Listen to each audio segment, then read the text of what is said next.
Hello everyone, welcome to The Legend of Zelda 100% Deathless. I'm Tetra, and I'm joined on commentary by Meg Macatak. Hi. Alright, frame fatale for the win. Let's go ahead and get a countdown. Okay, 5, 4, 3, 2, 1, go. All right, so we're going to start by picking up a sword here. For those of you who don't know, this is The Legend of Zelda, the original one that started the entire franchise. And we're going to be doing 100% run, starting with two both frame perfect and, Megbon, you explain what I'm doing now since I'm getting a little tongue-tied. So what Tetra is doing right now is what's called the screen scroll. Which is basically a trick that uses the grid system that the game uses to manage your movement to trick it into thinking that you're on the other end of the screen and then go out the other side of the screen.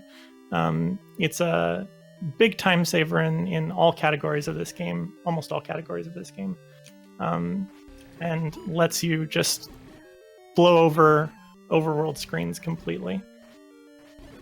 And what Tetra's doing right now is trying to get a bomb drop off of one of these dark nuts here.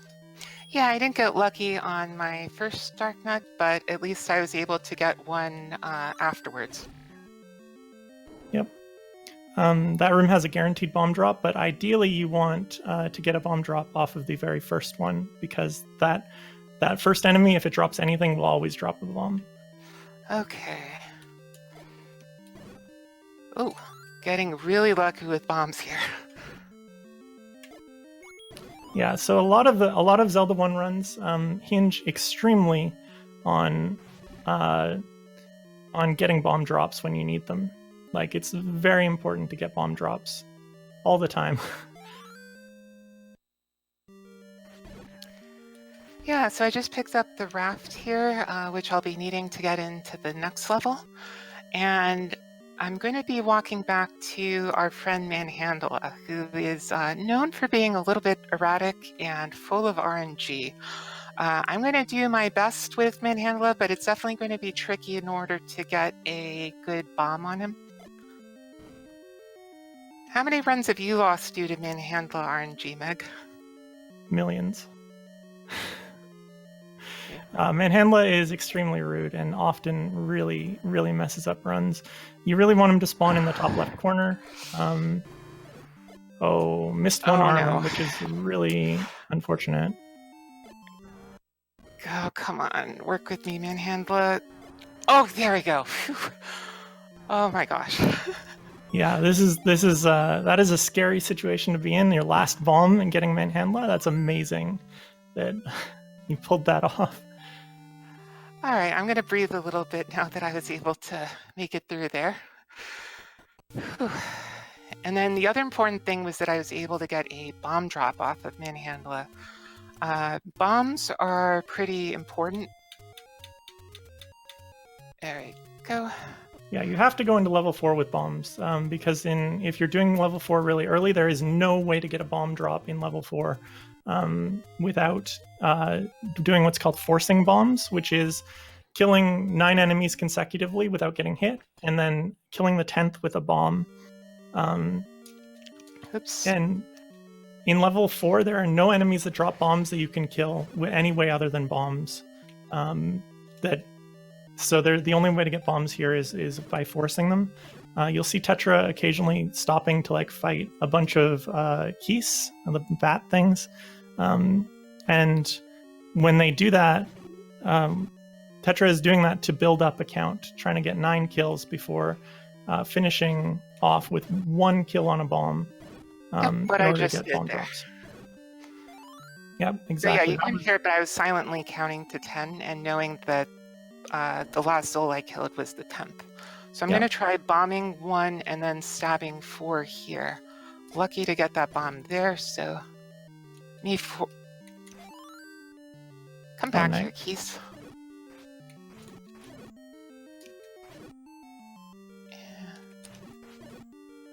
Okay.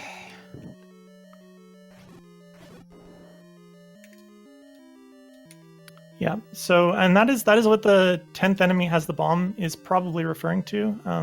In the one hint in this game, if you're familiar with that, it's a hint that baffled a lot of people until not really that long ago. People actually figured out the whole cycle of how drops work relative to the age of this game, at least.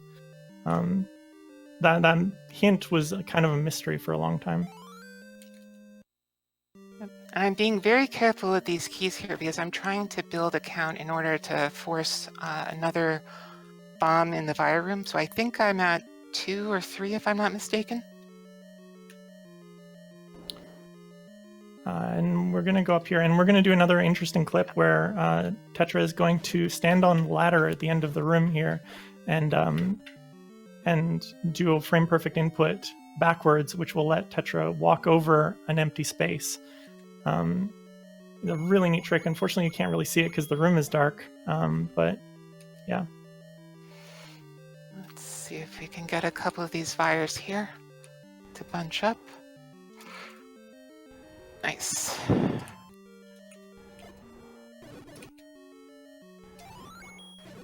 Okay. Tetra is doing a really good job of getting bomb drops through here, which again is really, really crucial.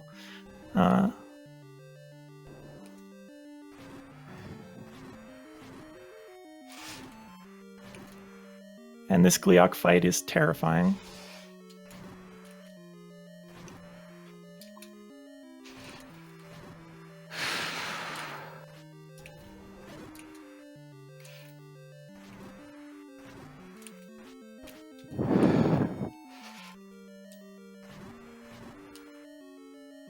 Oh, phew. And there we go. And that is an amazing Gleok fight. It's really easy to have that fight go horribly wrong. Yeah, you can't really see it on stream, but I was definitely clenching a little bit there, being a little bit low on health going up against Gleok, but fortunately all the save state practice that I did for that room paid off. So,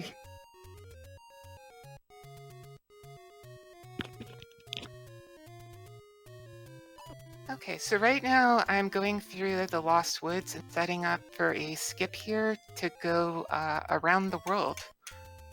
Yeah, we call this the world wrap. It's using the screen scrolling to actually go to the other side of the map because of the way the screens are laid out in memory. You can actually just jump across the entire map to the other side of the world. Like that. Yep, just like that. And then a ladder clip again to push in from the edge of the screen here. So this screen is actually across the world and one down on the map because of how things are arranged in memory. Or one up.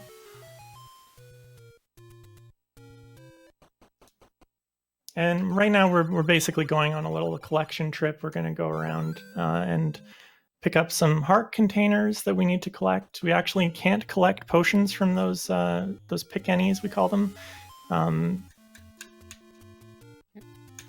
Yeah, so later on in the run, I am going to be getting a potion as a safety, the old-fashioned way, from the old woman who sells them for 68 rupees. But normally in a speed run, you wouldn't get them that way.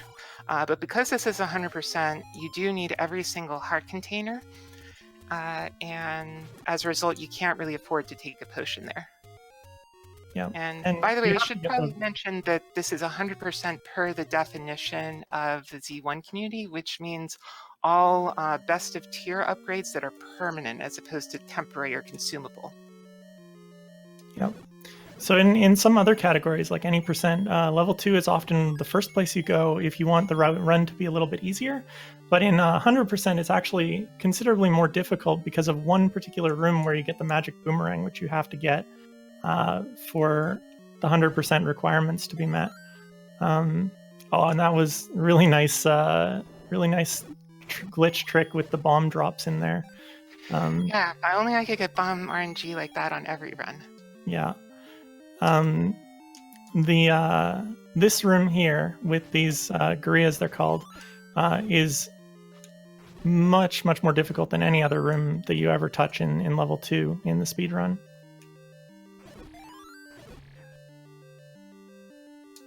Come on, But out of my Tetra way. just worked straight through it and blew it up, basically.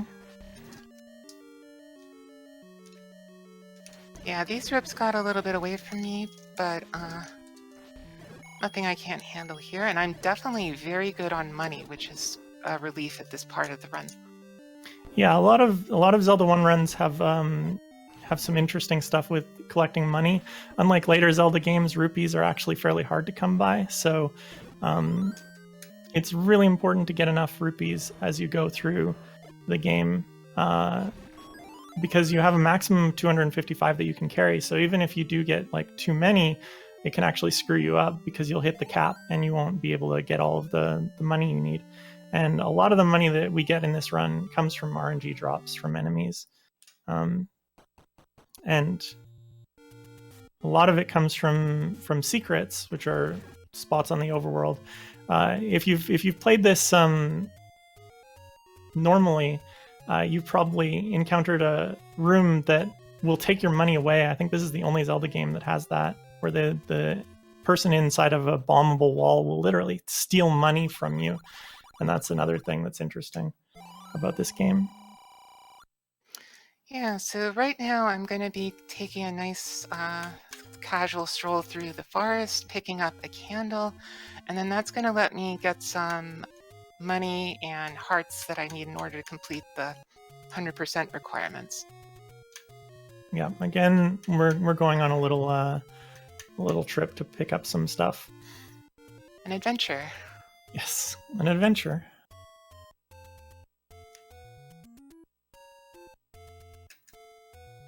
Yeah, made a small optimization here to basically take advantage of the time that the candle is burning in order to walk off screen, so that way when I come back, I can just pick up the secret without having to wait for the flame to do its thing.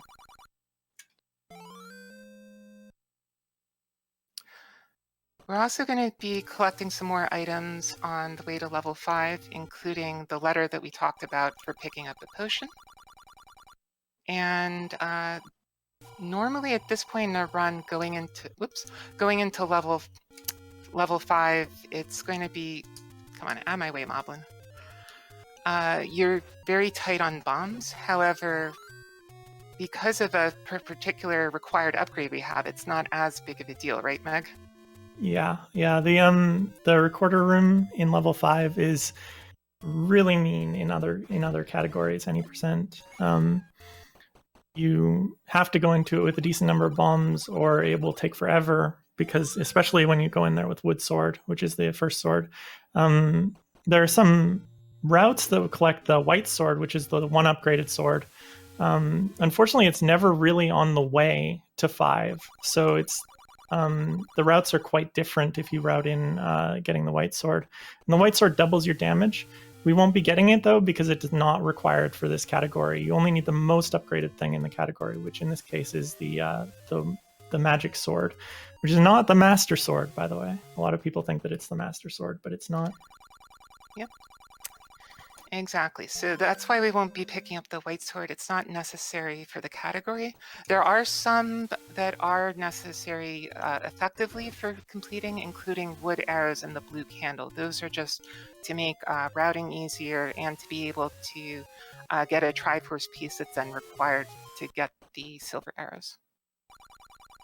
Yep.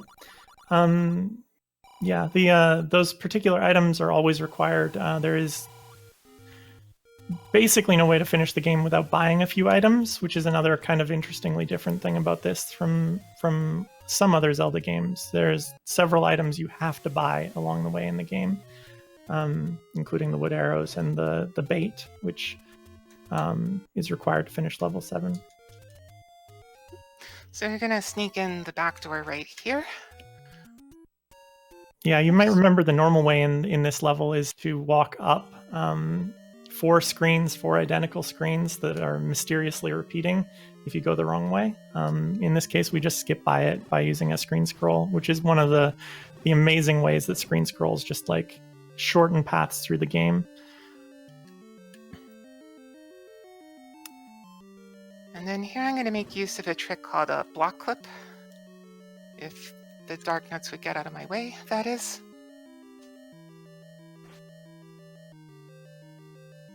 It uses the same mechanic that the screen scroll does, only to be able to clip through so that you can actually save a lot of time on screens like that, where you don't have to otherwise kill the blue dark nuts in order to get through the stairs. Yeah, that saves a lot of time in this game. The block clipping in rooms like that, it just makes it so much faster to go through those rooms. Yep. And now for every Zelda 1 speedrunner's favorite room. Some people affectionately call it the Olive Garden because you pick up a breadstick. Others call it the Room of Requirement because it's the one that's necessary for every single run. Whatever it is, it's definitely not easy. Yeah, and it gives you the a nice dark nut party over here. So every one of these dark nuts takes a ridiculous number of hits with the wood sword, which is why Tetra is focusing on killing them with bombs. It takes forever to mow this room down with the sword, unfortunately. It's a little bit faster with the white sword, but it really helps to use bombs. And that's why it's really great to be able to get this bomb upgrade in this room, just before this room. Come on, work with me, Darknut. Oh, there's always one in every crowd, I swear. These dark nuts cannot drop bombs unless they're forced, which is that 10th enemy has the bomb thing we were talking about. So you can maybe get one bomb drop in there if you're lucky.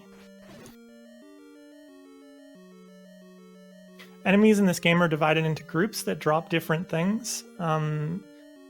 So there's a group that drops bombs. There's kind of a small heuristic that you can use to know which enemies, which is on the overworld. Orange ones sometimes are often the ones that can drop bombs, or blue ones are ones that can often drop bombs in the overworld. Orange ones in dungeons are the ones that can drop bombs. That's not completely true, but it's pretty close. It's one of my favorite tricks to be able to just steal that bomb without actually having to defeat the Gibdo that's around it. Okay, so the back half of level 5 is generally not as interesting because most of it is just dodging various enemies on your way. But we'll be going back to level 1 afterwards, along with a few more stops for money. Yeah, I usually only have like 2 hearts when I get to this part of the level when I run this game. And it's usually more than enough to get through because you're literally just avoiding things until you get to the end for the most part. Like that bunny that hopped in my way. Yeah, that's actually really unusual to have that go there. Ooh, really. Okay. Alright, we'll just take the little sideways route through here. But yeah, there's a lot of things where usually things don't happen, but then there's always an exception to the rule with this game. Yeah, there is a lot of RNG in this game. A lot of the enemy positioning when you walk into a room is set more or less by how you proceed through the game. There's a fairly interesting system for deciding where enemies are placed when you walk into a room, but after that they move randomly for the most part. There are some like movement patterns, but even then there's an RNG element added on to it. So there's no guarantee once you're in a room for more than 3 or 4 seconds where enemies are going to go. Now we have the recorder, so we are going to use it to fast travel. This is the main fast travel technique that we use in this run. And we take it to level 4 in order to go back to near start and get some money. Again, money being very important in this run.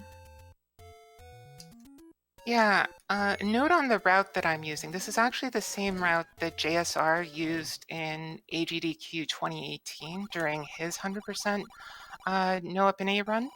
I modified it slightly to pick up a little bit of extra money and a potion for marathon safety. I'm not quite as adventurous as he was, but other than that, this is really the same route for the most part.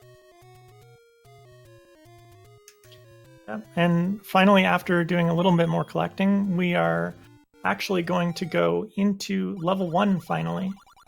At 20 minutes into the run, we are going to finally get into the first level of the game. This game is actually weirdly non-linear compared to other Zelda games. You can proceed through it in a very wide variety of paths compared to other later Zelda games for the most part. Breath of the Wild's open world concept was actually somewhat inspired by this game.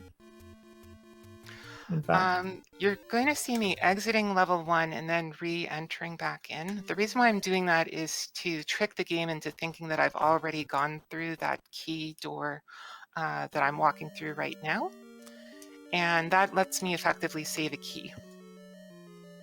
Yeah, the game, when you leave a dungeon, doesn't actually save the fact that you left it out the bottom door. Right? It does save that you left it out the bottom door, and that actually tricks it when you go back in into thinking that you entered the dungeon through the bottom door instead of through the bottom. And that makes the top door unlock. It's a really interesting thing, and probably a lot of people accidentally figured that out back in the day, and probably didn't know what was going on, and were like, "What on earth just happened? Why did that door unlock?" Oh, that was a lucky bomb there. The 5 rupee was one that I had forced. Had I killed that with a bomb instead of sorting it, I would have gotten that bomb drop. I was intentionally trying to conserve my bombs because I was running a little bit low, but luckily I was able to get a random drop from one of the Bereas so that I'm in much better shape now. And one of the reasons why no one does level 1 first in speedruns, except for the one category that demands that you do, is because it's actually really hard to get bomb drops in this dungeon. And you need a bomb drop, ideally, before that, like 2 rooms in order to go through it the fast way. So it's really unusual for people to actually go to level 1 first. Yeah, well, actually, it's funny you mentioned that because that's not entirely true. One of the folks in the Z1 community named Rue Slugs actually came up with a level 1 first route. It's usually more better for PB attempts where you can reset if you don't get a lucky bomb drop, but it does make things a little bit safer as far as just having less RNG if you do get a run started. Yeah, Rue Slugs comes up with a lot of interesting routes. Oh, maybe Octrox. And yeah, so we just blew straight through level 1 like it was nothing because we did it so late in the game. Yeah, normally you don't have 14 heart containers when you're, or I'm sorry, 12 heart containers when you're going through level 1. No. And here's where I'm going to present my paper or letter to our medicine shop here so that I can pick up a nice red potion.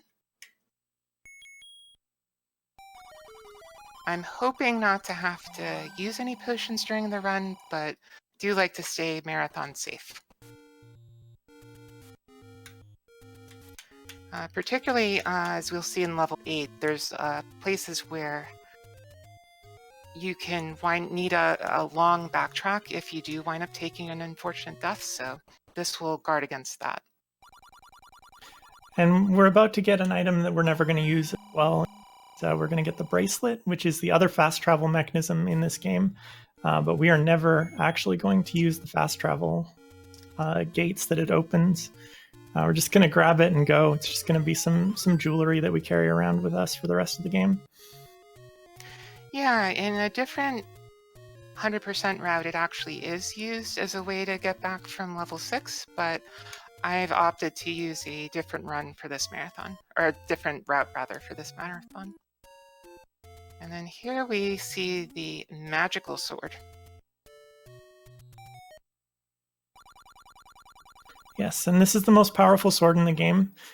This is not the, like I said before, this is not the Master Sword. The Master Sword is still sleeping.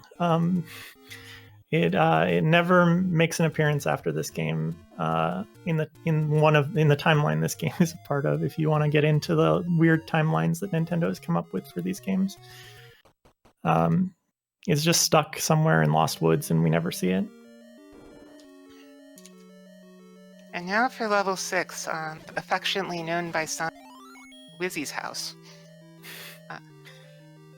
named after the Wiz ropes that I'll be facing really shortly.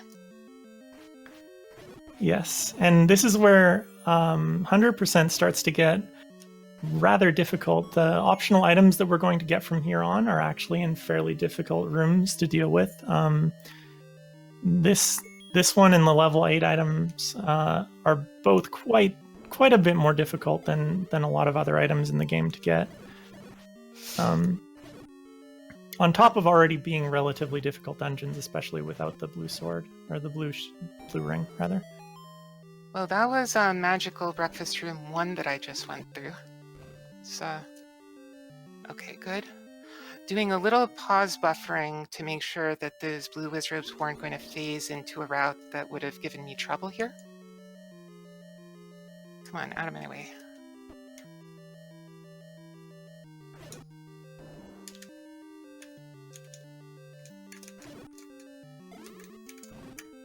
This room in particular is actually very reminiscent of a lot of rooms in, to me at least. It's a similar pattern of enemies and blocks. It's a really tricky room, and Tetra just wrecked it pretty much. It helps a lot that you have the magic sword at this point, and we're gonna have the magic sword for level 7, which is awesome. You don't have that in any percent for level 7. Yeah, and in a lot of routes you don't even have the white sword, so it definitely makes things a lot easier. Oh, and a lucky bomb drop. Thank you, game. Yeah, so far... Your bomb luck has been on point this run, honestly. I know. Thank you, Din, Nehru, and Furor, and all the other goddesses of the Zelda universe. There's some more lore for you.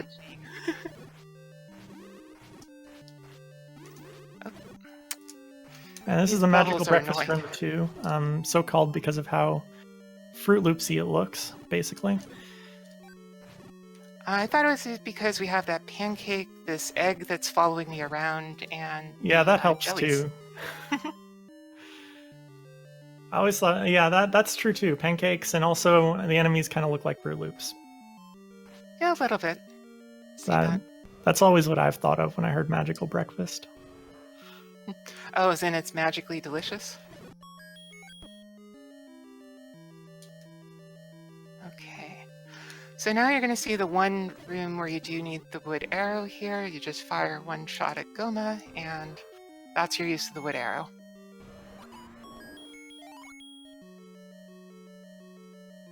All right. That went much better than I was expecting it to. That was awesome. And you didn't even have to wait very long for a refill at the end. In the speedruns, not getting hit is really important because when you get to the end of the level, you get a refill all the way of your hearts, and it takes forever if you're really down on hearts. So it's actually really important to not get hit as much as possible.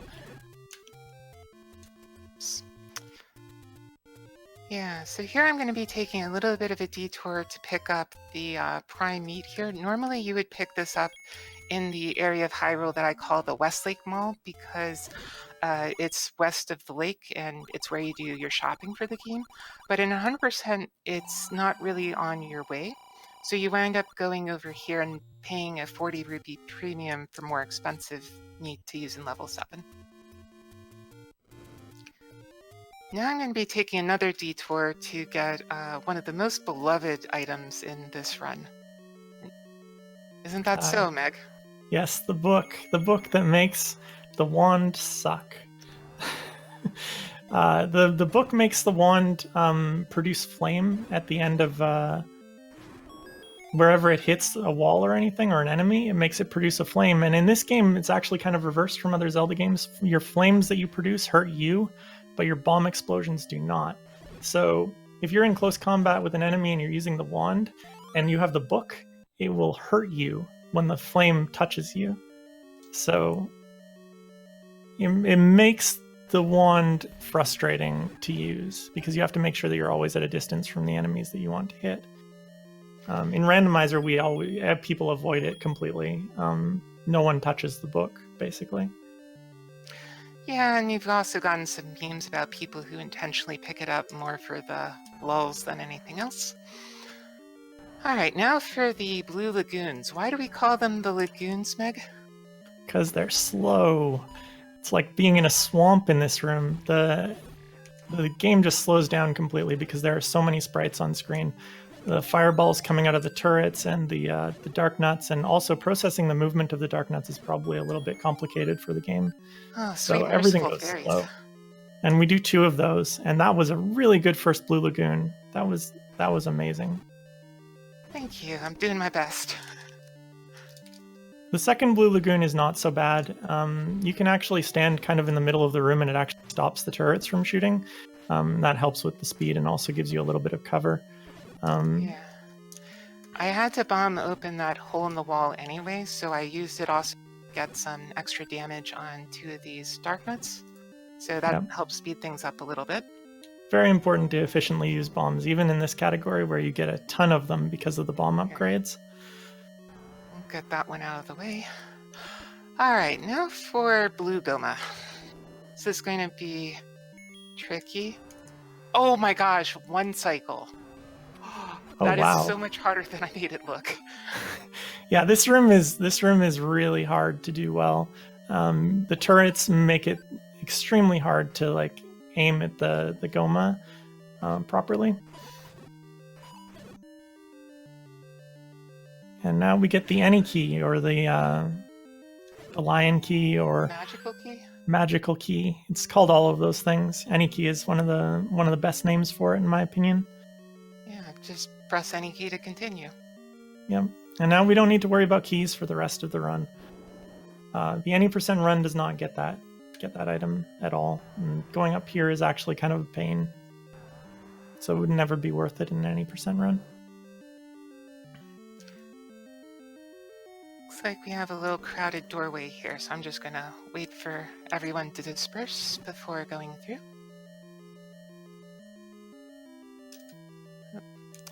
And I'll see if I can get any lucky rupees or hearts off of these pulse voices. Do you want to explain why the arrows killed him in 1 shot, Meg, while I'm dealing with our friend Leok here? Yeah, sure. So the pulse voices are enemies that in the Japanese version of the game you could kill by talking into your controller. The Famicom had a microphone in the controller, which is something that didn't come to Western consoles for a long, long time. And you could actually yell into your controller and it would kill all of the pulse voice on screen. When they ported it to the American NES, which didn't have that, they needed to figure out some other way to kill them quickly because they are a pain to kill otherwise. So they just made it so the arrows one-shot them, even though they take like 8 hits with the wood sword, I think. So yeah, that's basically it. They just needed to add a quick kill mechanism. I don't know why they didn't just make it the recorder, which would have been more similar, but... Yeah, that actually probably would have been, but I don't know. Either way, it's great if you have a lot of arrows, so not complaining. Yep, absolutely. Yeah, now we're going to go to level 7, and that is going to be our last level that we go to for the end of the game in level 9. And this will be the last automated teller moblin, or ATM, that I go to get the money that I used to afford the last bomb upgrade. And one of the reasons why we come to level 7 later in the run as opposed to earlier, like in any %, is because there's going to be a lot of key doors that I go through here. And having the any key for them lets you route out a lot of keys and save time earlier in the run. Don't forget to get the red candle. Yes, I know. Thank you for reminding me. This is one of the few dungeons where the item of the dungeon is actually on the way to the end of the level. So it's actually really easy to forget to get it in a 100% category, because you, in any percent, for example, you just walk straight through that room, so you get the muscle memory of walking straight through that room, and you forget to go get it when you come in here in this category where you need to get every item. We obviously don't need the red candle at this point, though. We actually don't need any extra candle at all, but we needed the candle earlier, so we bought one. Yeah, technically you could finish it without the blue candle, but it would just involve a lot of routing. Yeah, this game is the routing dream, honestly. Like, you can do so many different ways to play the game. Yeah, so that was the, some people call him Mr. Grumbles. I like to think in my headcanon as he's a vegan gorilla who's just really upset that you brought meat into his room, and that's why he's grumbling. And then when you use it, he's really offended and leaves. I'm pretty sure that's not what the game developers had in mind in 1986, but... I mean, it's worth noting they don't actually make it clear what kind of food it is. It's called bait in the manual. It's not called meat or anything like that. It may not even be food at all. It apparently is just something that gorillas find tasty. In other rooms, if you use the bait, enemies walk towards it. Some enemies, not all enemies. So I'll be going through the rest of level 7 trying to avoid these bananas boomerangs as much as possible. And this dig dogger here is going to be a little bit of a pushover since I now have the magical sword and can one-shot these mini dig doggers after bombing them. Nice fairy drop there. Yeah, thank you. Now here's another room I have to be very careful in, so Meg can explain why. Yeah, so in this room that Tetra is coming into right now, if you get a clock, so the wall masters in here are of the enemy group that drops clocks, which frees all of the enemies. And if you get them before you kill all of them, if you get a clock, it will freeze all the enemies in the wall, be able to kill them all, and you will not be able to push the block. So you have to be really careful about not picking up their items just instinctually. You actually have to avoid it. Yep, and because the bubble took away my sword temporarily, I needed to get out arrows as a secondary weapon in order to be able to get the last wall master. But fortunately, not too bad. Yeah, it's pretty common to just turn on arrows in that room anyways and like use it all the time, just because the bubbles tend to get in your way. But yep. Different spawn patterns make that better or worse depending on how you go in. And notably, picking up the red candle definitely makes the spawn pattern worse and more dangerous because the bubbles spawn on the top and bottom sides of the room as opposed to in the middle. And now we're going to go to level 9, which is the last level of the game. It has Ganon, it has Zelda. It also has the silver arrows, which are necessary to beat the game. You actually have to get them from level 9. And it also has another item that most speedruns don't get, which is the red ring, which quarters all damage that you take. It's incredible how much it makes it easy. Roll them all. Yeah, and so getting to the red ring is fairly difficult, and some of the rooms are really terrible to get through nicely. But once you get the red ring, it makes the whole rest of the game quite a bit easier. Because every heart is worth 4 hearts at the beginning of the run at that point.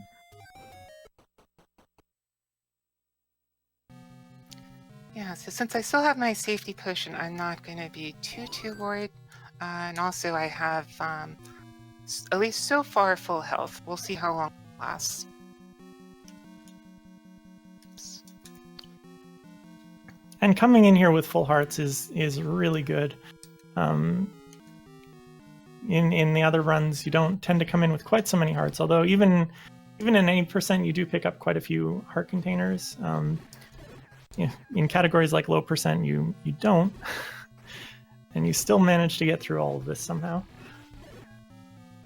But for example, a orange Wizrobe shot in this will take off 4 hearts from when you have no ring on, which hurts really, really bad.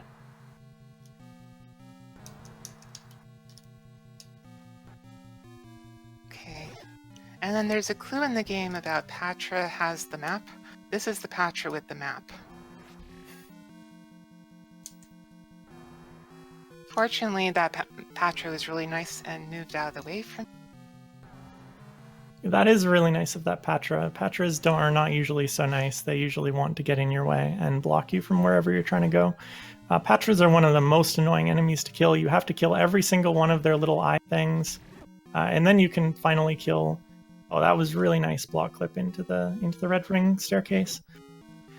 Yeah, I have a huge sense of relief right now because it's that clip. I've definitely messed that up plenty of times and needed to use potions when practicing. So being able to get it on my, well, I guess it was my second try, but still, only taking 2 hearts of damage is really huge because that effectively quadrupled the amount of health I have to work with here. Yep. I'll just walk right through that Patra too. So basically, you can just imagine, you can just walk through that Patra, come in from the bottom. It's you can basically imagine that Tetra just quadrupled the number of hearts on the right side, just duplicate them up 4 times, and they'll go off the screen at that point if you actually laid them out on screen the way they are. And that's how many hearts Tetra has compared to before picking up the red ring. It's huge benefit to the rest of the run. Yep. Yeah, when I was learning how to play the game, I often did a more beginner-friendly route that involved picking up the blue ring, which halves it as opposed to quarters it. And it definitely feels very, very empowering to be able to get through the game without picking up that blue ring now. It took a lot of practice for me to get there, though. Yeah, it's very hard to finish runs of this game, and it's a lot can go wrong. Speaking of, the one thing that's really harder in this category compared to any percent is you need a lot more bombs in level 9 than you do in any percent because of going around for the red ring. So bombs are really, really important in here. You may notice Tetra not using for this fight so much, but getting a random bomb pack anyways. Yeah, you really want to be safe with the bombs in 100% because you need a lot of them to get through level 9. Yeah, there was a time once when I was any percent no up in a tournament, and I accidentally miscounted my bombs and was 1 short, and that did not go over very well.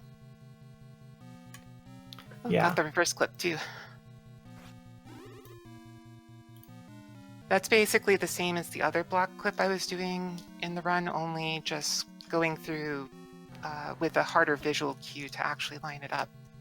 Yeah, when you block clip from below, you can line Link's head up basically with the top of the shadow on the block. Makes it a lot easier to do the block clip.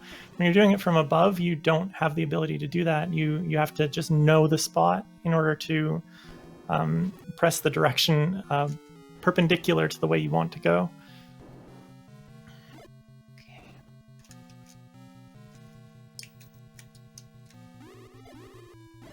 Oh, there we go.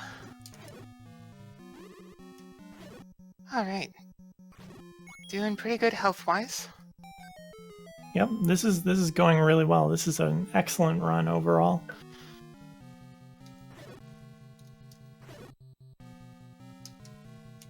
We are basically on our way right now to the very last Patra, which guards the door to Ganon, who because of how powered up Link is, will only take 4 hits from the magical sword.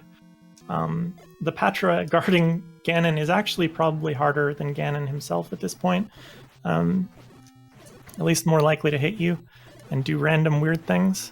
But we will not be able to see Ganon. Ganon is invisible in this game unless you hit him, and then you can see where he is. So a lot of learning this fight is learning the patterns that Ganon moves. He moves in like a zigzag pattern around the room, and he tends to respawn on the bottom left or bottom right corners, which is why Tetra is going back. Yeah, the bottom right, unfortunately. You try to get him on the bottom, and unfortunately I didn't get lucky, but still no big deal.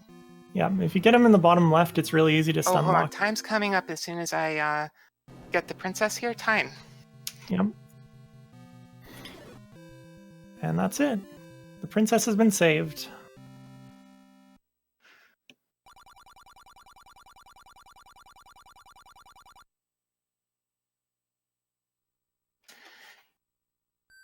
Okay, so we're gonna get the end of the story here. Link is definitely the hero of Hyrule, and I'm really happy with the way that run went. There were a lot of things that could have gone wrong that didn't. So overall, I'm very happy with this. It's about a minute or two off from my PB, but still well under estimate. Yeah, that was an excellent run. Really good. Didn't need a potion. You just blew through the game. It was really, really good.